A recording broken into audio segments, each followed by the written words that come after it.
વલણું ફેરવવું પડે સાહેબ. વલણું ફેરવા તો 100% તત્વની તોર આવે ને આવે હો. અને તત્વની તોર આવે ને એટલે સાહેબ બીજું ગરમી ઉપર મેલવું પડે છે. મોખણ આવે કૂણું હાવ,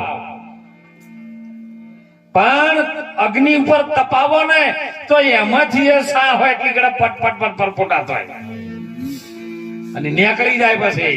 અને પછી ઘી જયારે કમ્પ્લીટ તૈયાર થાય ને પછી એમ ચાખીને જોજો વારું એનો અવાજ કોઈ ન કહી શકે. એવો પરમાત્મા સ્વરૂપ આ ઘટો ઘટમાં બેઠો છે, પણ એને મંથન કર્યા વગર મેળ પડે એવો નહીં. સુંદર એક જ વાણી બોલીને આપણે કામ કરીએ.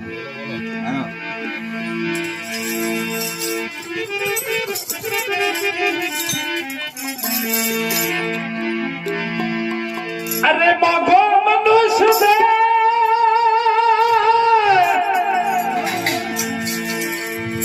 એ ફરી ફરીને નહીં મળવા રમનાર એ ભારી તું બધી લેને ગિરતા